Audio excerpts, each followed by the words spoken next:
일곱 번째 노트입니다. 일곱 번째 노트에서는 그래프 그리고 그래프 탐색에 대해서 살펴볼 거고요. 아마 여기 있는 내용들은 많이 익숙하실 겁니다. 그래서 그래프 개념은 자료구조를 들었으면 자료구조 시간에 조금 설명됐을 것 같고, 또 그래프 시간에 그러니까 자료구조 시간에 설명이 안 되더라도 BFS, DFS 알고리즘은 다 잘 알고 있을 것 같긴 해요. 이제 3학년 정도 되면. 이제 그 얘기인데, 우리가 알고리즘 관련 문제를 풀 때 난이도 있는 문제들은 대부분 그래프 관련 문제예요. 그래프 관련 문제는 보통 다 중 이상의 난이도로 이렇게 분류되는 것 같긴 해요. 리트코드 같은 데 보면. 그래서 그래프 관련된 문제들을 우리가 나름대로 잘 해결할 줄 알아야 됩니다. 거기에 익숙해져야 될 거고, 이제 이게 뒤로 가면 탐욕적 알고리즘, 동적 프로그래밍 이런 복잡한 알고리즘 설계 기법을 소개하는데, 그 알고리즘 설계 기법에 적용되는 문제들이 또 대부분 또 그래프 관련된 문제예요. 그래서 그래프 관련된 문제를 잘 이해하실 필요가 있습니다. 그래서 먼저 그래프의 개념부터 또 그래프에 등장하는 용어들부터 좀 정리를 해보면, 그래프는 노드와 간선으로 구성된 그런 거죠. 그래서 노드들이 있고 이 노드들을 연결하는 간선으로 구성해서 표현이 되는 그런 것이 이제 그래프이고요. 우리가 이제 많이 사용하는 트리도 그래프의 한 종류죠. 그러니까 그래프가 이만한 집합이면은 트리는 그 일부에 속하는 거죠. 특수한 그래프가 트리이다, 이렇게 이해하시면 되겠고, 이제 그래프에서 간선들을 이용해 가지고 노드들을 연결하는데, 이 연결하는 간선에 방향이 있을 수 있고 방향이 없을 수 있습니다. 방향이 있다는 거는 이 노드에서 그 방향을 따라서만 다음 노드로 이동할 수 있는 거고, 방향이 없으면 A에서 B로 갈 수 있고 B에서 A로도 올 수 있는 거예요. 그래서 방향이 있는 간선을 쓰냐 안 쓰냐에 따라서 무방향 그래프, 방향 그래프 이렇게 얘기를 하고요. 이 그래프 문제를 풀다 보면은 그래프의 간선에 가중치를 부여하는 경우가 있습니다. 대표적인 게 내비게이션이 되겠죠. 내비게이션. 우리가 어떤 A에서 어떤 지점까지 빠르게 갈 수 있는 경로를 찾을 때 쓰는 게 이제 이 그래프 알고리즘이 되겠고요. 그때는 A 지점과 B 지점 가려면 여러 중간 지점들이 있을 텐데, 노드와 노드 사이에 뭐 여러 가지 기준을 이용해서 그 가중치를 두겠죠. 그래서 일반적으로는 이제 거리를 이용해서 가중치를 둘 것이고, 그런데 실제 교통에서는 그 거리만 갖고 할 수 없고, 뭐도 또 고려하냐면 현재 교통량도 고려해야 되겠죠. 교통량이 많은 구간이 있으면 그게 거리상 짧더라도 그쪽으로 가면은 더 오랜 시간이 걸리는 거지. 그래서 거리만 되는 게 아니라 현재 요 지점에서 B 지점까지 가는 시간을 계산해서 그게 시간이 이제 가중치로 사용이 될 것입니다. 그래서 간선에 가중치가 있는 그래프, 가중치가 없는 그래프 이렇게 나누어지게 되겠고, 다중 그래프는 두 노드를 잇는 간선이 하나가 아니라 여러 개를 쓰는 경우가 있겠습니다. 뭐 예를 들면 우리가 교통편을 검색하는데 자가 운전할 수도 있고 KTX를 탈 수도 있고 그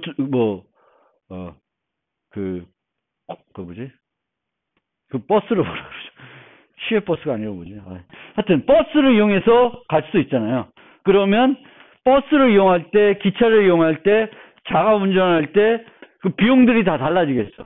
그러면 서울에서 천안 오는 비용은 자가 운전하는 비용, 버스 이용하는 비용, 뭐 SRT 이용하는 비용, 뭐 지하철 이용하는 비용 다 다르겠고, 그거를 나타내기 위해서 서울에서 천안까지 간선을 4개를 쓸 수가 있죠. 그럼 그런 그래프를 우리는 다중 그래프라고 그럽니다. 다중 그래프. 그래서 다중 그래프는 두 노드를 잇는 간선이 하나만 있는 게 아니라 여러 개 존재하는 거고, 이런 간선들을 병행 간선이라고 그럽니다. 그 다음에 노드와 노드가 연결이 되어 있는데 간선으로 연결될 수 있는데 이렇게 간선에 의해서 연결된 노드들을 이웃 노드라고 그래요. 이웃 노드 또는 인접 노드라고 그럽니다. 그런데 얘가 이제 무방향이고 얘가 방향 그래프죠. 그러면 요 경우에는 3은 2의 이웃 노드예요. 인접 노드예요. 3은 2의 이웃 노드이고 2는 3의 이웃 노드입니다. 그래서 서로 이웃 노드가 되는 거죠. 왜냐하면 얘는 방향성이 없기 때문에 여기서 1루도 갈 수도 있고 여기서 1루도 갈 수도 있어요. 근데 이 경우에는 0에서 1로 갈 수 있지만 1에서 0으로 못 가죠. 그러면 1은 0의 이웃이지만 0은 1의 이웃이 아니에요. 왜냐하면 1에서 0은 못 가요. 그래서 방향 그래프에서 인접 노드랑 무방향 그래프에서 인접 노드가 다른 것이고요. 정확하게는 이 노드에서 그 노드까지 한 번에 한 간선성에서 갈 수 있으면은 이웃이라고 얘기합니다. 인접라고 하고요. 그래서 얘가 무방향, 또 얘는 가중치 그래프고 얘는 가중치 방향 그래프고 이런 경우가 이제 다중 그래프가 되겠죠. A에서 B로 가는 게 한 가지 방법만 있지 않고 두 가지 방법이 있겠습니다. 그리고 차수를 우리가 얘기할 수 있는데 요 3과 같은 경우에는 간선이 4개가 뻗어나오고 있죠. 그럼 3의 오더 차수는 4가 됩니다. 그런데 이제 방향 그래프가 되면은 이제 진출 차수, 진입 차수로 구분해서 우리가 생각을 하게 되겠고 0 같은 경우에는 진입 차수는 진출 차수는 3이 돼요. 노드 3은 진입이 셋, 나가는 게 하나. 이렇게 구분해서 논의를 하게 되겠죠. 그리고 이제 경로라는 개념이 나오는데 경로는 7에서 2까지 가는 경로가 있는 거죠. 7에서 간선을 따라서 2까지 갈 수 있으면 7에서 2까지 경로가 있다. 그래서 이 경로를 요 간선으로 나열할 수도 있고 그냥 중간 노드들을 나열해서 표현할 수도 있어요. 그래서 그렇게 되겠고 이 경로의 길이는 무방향 그래프에서 경로의 길이는 뭘로 결정이 돼요? 간선의 수. 그래서 7에서 2까지의 경로의 길이는 2가 되는 거가 되겠죠. 그런데 여기서는 경로가 0에서 2 가는 데는 4가 되겠고 또 그것만 있는 게 아니라 이렇게 갈 수도 있죠. 그러면 경로의 길이가 9가 돼요. 그래서 가중치 그래프에서는 경로의 길이가 그 경로를 구성하는 간선의 합이 되는 겁니다.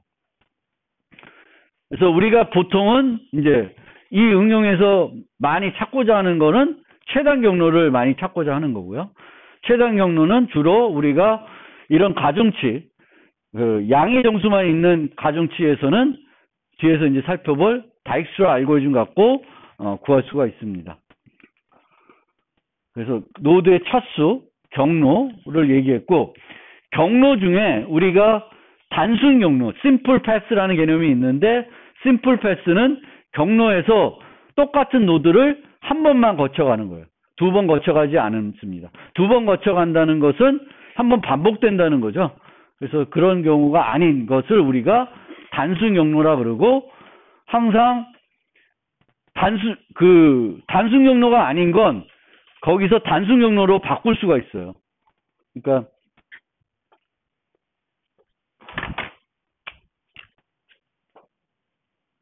이렇게 가는 A에서 B로 가는 건 이 부분을 다 날려도 경로가 되는 거죠.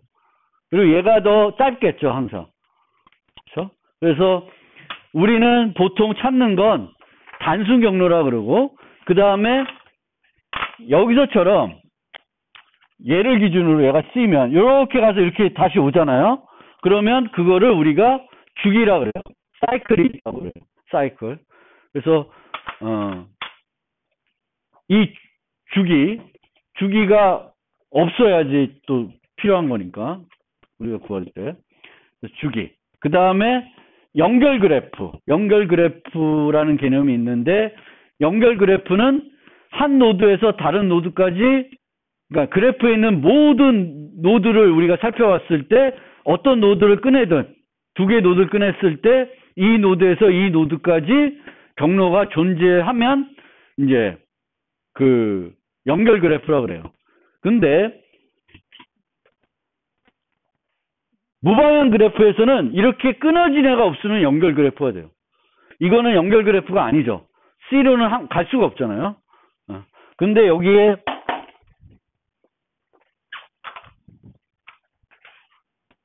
이렇게 있다. 그러면 요 그래프는 연결 그래프예요.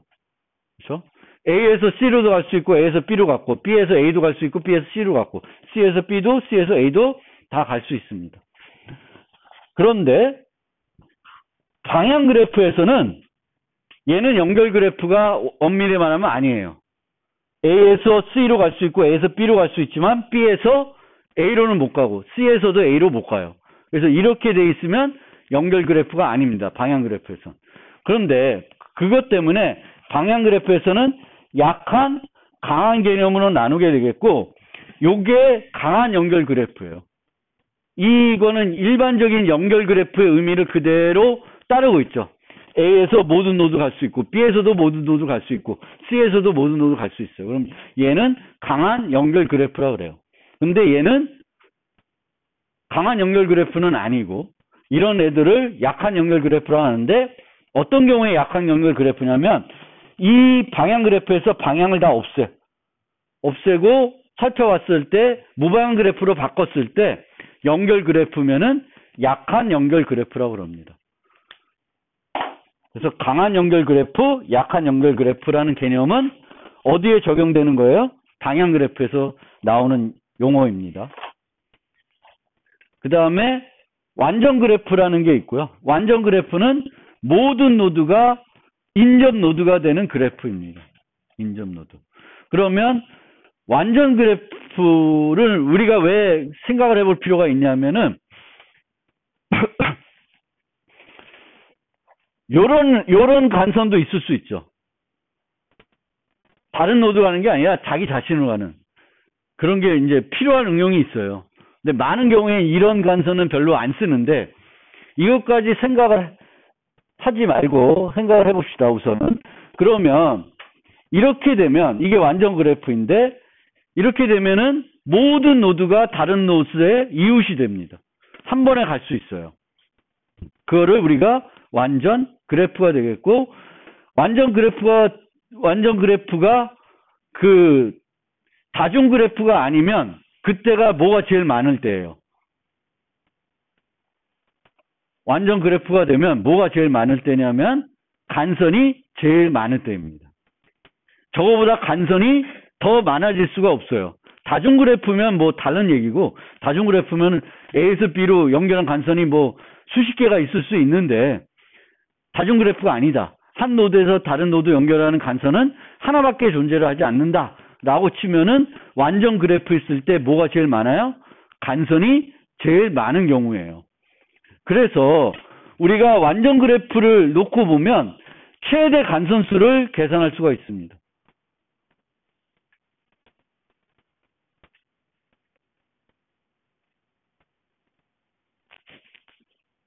예를 놓고 생각을 해보면 이 노드에서 나가는 간선이 몇 개예요?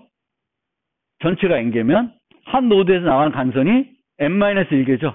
근데 총 n개가 있으니까 이만큼 있고요. 그런데 이 하나의 간선은 지금 두 번 카운트한 거죠. 요 노드에서 카운트했고 요 노드에서 카운트했으니까 나누기 2를 해줘야 됩니다. 나누기 2. 그런데 이런 애들까지 있다고 가정하면 여기서 하나씩 있어요. 더. 그럼 n개가 더 추가가 돼서 이만큼 존재하는 거예요. 그러면 대략적으로 이게 얼마가 되냐면 우리가 비곤을 했다면 한 n제곱이죠. 그렇죠? n제곱 단위. 그러니까 간선이 제일 다중 그래프가 아닐 때 간선이 제일 적을 때는 얼마예요? n-1이에요. 무방향 그래프에서는 n-1개. 연결 그래프이면은 n-1개의 간선이 있어요. n-1개가 아니면은 n개의 노드가 있을 때 간선이 n-보다 적어지면은 그 그래프는 무슨 그래프가 돼? 연결 그래프가 아니게 돼요. 근데 연결 그래프가 되기 위해서는 n-1개가 있어야 되겠고 최소 n-1개만 있으면은 그 그래프는 트리예요. 실제적으로 트리 모습이 되는 거고요. n-에서 여기까지 가는 거예요.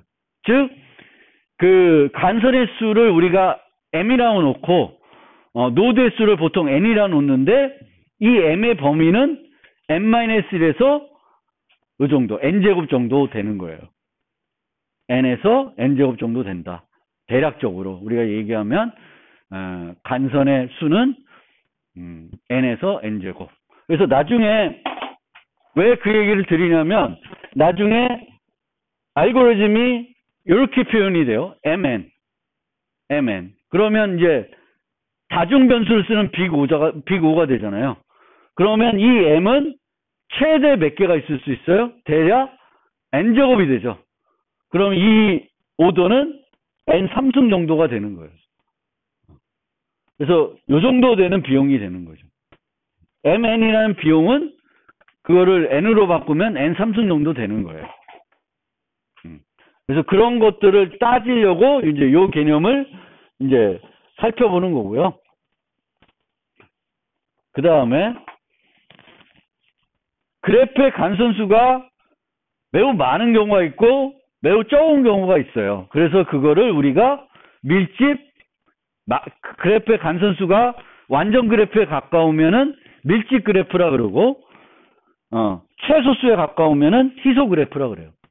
연결 그래프면 n-1이 최소일 거고요. 연결 그래프가 아니라 그러면 빵개일 수도 있죠. 간선수가. n개가 있고 하나도 연결이 안 돼 있을 수도 있습니다. 그래서 희소 그래프, 밀집 그래프. 근데 희소 그래프하고 밀집 그래프를 왜 나누냐 하면은 이제 그래프 관련된 문제를 풀라 그러면 그래프를 컴퓨터로 표현해야 돼요. 근데 그래프를 컴퓨터로 표현하는 방법은 크게 두 가지 방법밖에 없습니다. 그래서 여러분들이 이제 앞으로 그래프 문제를 풀 때 모든 경우는 그렇지 않지만 제일 먼저 해야 될 거는 주어진 데이터를 가지고 그래프를 표현해야 돼요. 근데 그 그래프를 표현할 때 쓸 수 있는 방법은 두 가지가 있습니다. 인접 행렬, 인접 리스트. 두 가지 방법 중에 여러분이 선택을 해서 푸시면 돼요. 근데 인접 행렬로 표현했을 때하고 인접 리스트를 표현했을 때 시간 복잡도 분석에 있어서 차이가 있습니다. 그래서 그것도 여러분 고려해가지고 여러분들은 이제 can we do better를 생각하면은 각 문제를 풀 때 이 문제를 풀기 가장 효율적으로 표현할 방법이 뭘까 생각하고 인접 행렬, 인접 리스트 중에 하나를 선택하셔야 되겠죠. 그냥 나는 인접 행렬이 편해. 그래서 늘 인접 행렬 쓸 건 아니고 어떨 땐 인접 행렬 쓰고 어떨 땐 인접 리스트를 써서 문제를 해결해 보셔야 되겠고 좋은 방법은 인접 리스트로도 해결해 보고 인접 행렬로도 항상 해결해서 해결하는 능력을 키우실 필요는 있어요. 코딩하는 능력을 항상 두 가지로 다 해결해 보는 거예요. 그리고 나중에는 해결해 보고 항상 문제에서 둘 중에 어떤 게 더 효율적은 판단할 줄 알아야 되겠고 이제 나중에 이제 어떤 실제 응용을 만들다든지 아니면 뭔가 할 때는 둘 다 만들 필요는 없으니까 더 효율적인 거를 선택해서 만들어야 되겠죠. 그러면 인접 행렬은 2차원 배열을 이용해서 만드는 거예요. 인접 행렬은. 그래서 이렇게 배열을 만드는 거고 이제 무방향 그래프예요. 무방향 그래프이면은 이제 가중치가 없는 무방향 그래프이면은 여기는 0, 1로 표현했는데 실제로는 이 무방향이고 가중치가 없을 때에는 정수 배열보다는 어떤 배열을 더 많이 쓰냐면은 불리한 배열을 더 많이 써요. 그게 표현하기가 더 편하거든요. 불리한 배열 쓰고 가중치가 있으면은 이제 가중치를 여기다 넣어서 쓰게 됩니다. 가중치. 그래서 여기처럼 이제 가중치가 있으면 이런 식으로 만들어요. 그런데 이 인접 행렬은 그냥 공간 복잡도가 뭐예요? 항상 n제곱이죠. n제곱이 돼요. 노드 수가 n이면 인접 행렬 써서 내가 표현하면은 공간 복잡도는 n제곱이 됩니다. n제곱. 그런데 이 경우에는 대칭 행렬이 돼버려요. A, B, B, A가 같으니까 A에서 B로 가고 B, A로 가니까 여기도 1, 여기도 1이 돼요. 그 얘기는 실제로는 n제곱 쓰는데 반은 필요 없는 거예요. 필요 없는데 이제 쓰는 거죠. 그래서 공간 낭비가 심하죠. 그래서 인접 행렬은 어떨 때가 좋냐 하면은 밀집 방향 그래프일 때 좋아요. 무방향이면 그때부터는 무방향이면은 인접 행렬이 별로 좋을 수가 없어요. 왜냐하면 반이 중복되는 거니까 반이 불필요한데 쓰고 있는 거니까 방향 그래프이면은 인접 행렬이 좋아요. 그리고 방향 그래프인 경우에도 희소 그래프이면은 나머지가 다 이렇게 거의 안 나타나는 거죠. 그래서 낭비가 되는 거죠.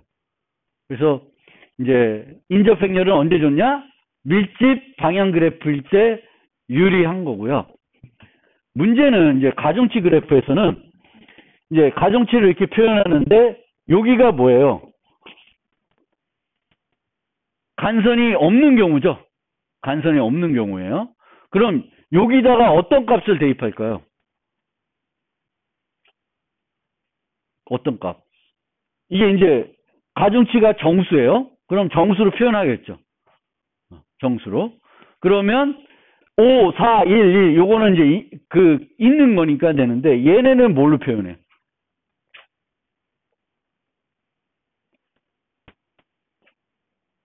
0?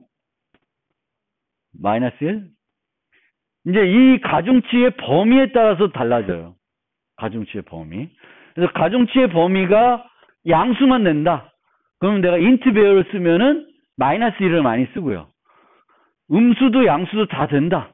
그러면은 최대값 인트 맥스 쓸 때도 많고, 근데 인트 맥스 쓰다 보면은 오버플로우가 자주 나와요. 계산 갖고 하다 보면. 그래서 이제 이런 문제 풀 때 우리가 인트 맥스를 맥스로 안 쓰고 뭐를 맥스로 많이 쓰냐면은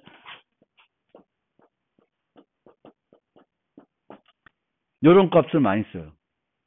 그래서 INF 이코르 이렇게 놓고 이제 요 값을 뭘로 할당해요?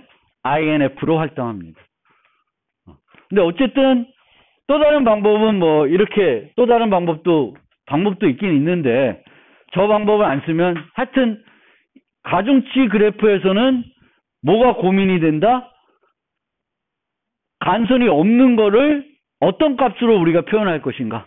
그게 이제 우리가 이걸 표현할 때 고민해야 되는 지점이 되겠습니다. 어떤 걸로 표현할지 그 응용에 맞는 걸 우리가 선택을 해야 되는 거죠. 그게 뭐 음수까지 되면은 마땅한 게 없어요. 그래서 많이 쓰는 게 이제 이런 거고요.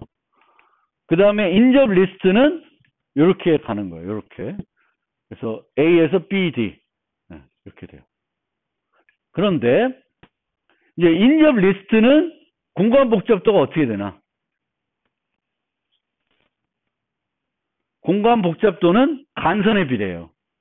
간선만큼 표현하거든요. 간선이 존재하는 만큼 표현해요. 물론 이 경우에는 A에서 B도 표현하고 B에서 A 표현하니까 좀 더 정확히 표현하면 EM이 되겠죠. EM. 그 간선을 두 번 표현했을 테니까 EM이 돼요. 근데 방향 그래프가 되면 진짜 M이 되죠. M이 되죠.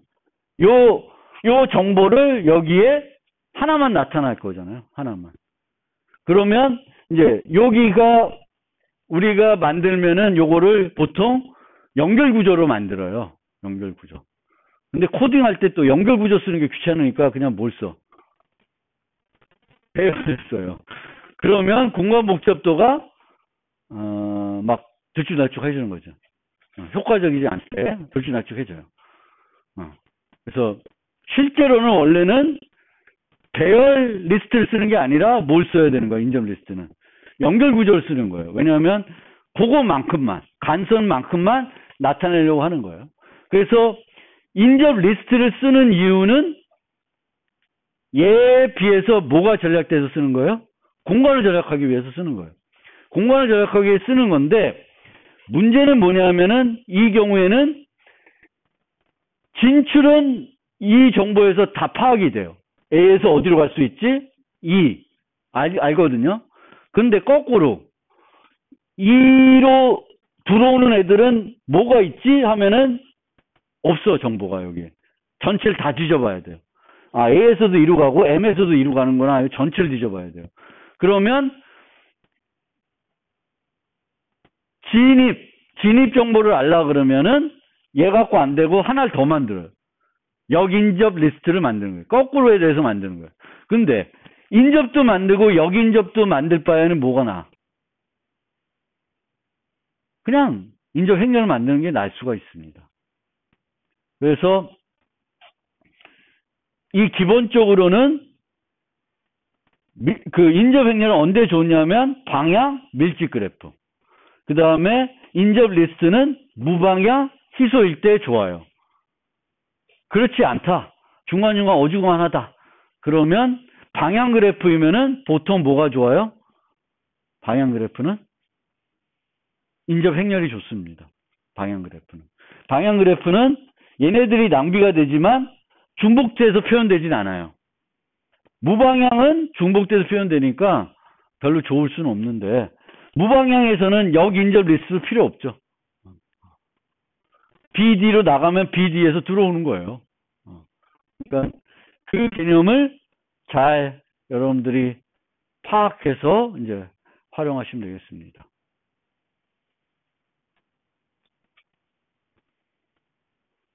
그 다음에 이제 여기까지가 그래프에 대한 기본 용어들 설명드린 거고, 그래프를 우리가 컴퓨터에서 다룰 때 어떻게 표현해서 다루는지, 인접 행렬, 인접 리스트, 그리고 어떤 경우에 인접 행렬이 좋고 어떤 경우에 인접 리스트가 좋은지 설명해 드렸어요. 그러면 이제 그래프에서 가장 먼저 기본적으로 하는 게 탐색입니다. 어떤 노드를 이 노드에서 갈 수 있는지 없는지 살펴보는 게 이제 그래프 탐색이고요. 그래프를 탐색할 때 쓰는 기본적인 알고리즘이 두 가지가 있는데 BFS, DFS가 있습니다. BFS, DFS의 이야기는 좀 길어지니까 오늘은 여기까지 하고 BFS, DFS 얘기를 다음 시간에 시작하겠습니다. 네, 오늘 여기까지 하겠습니다.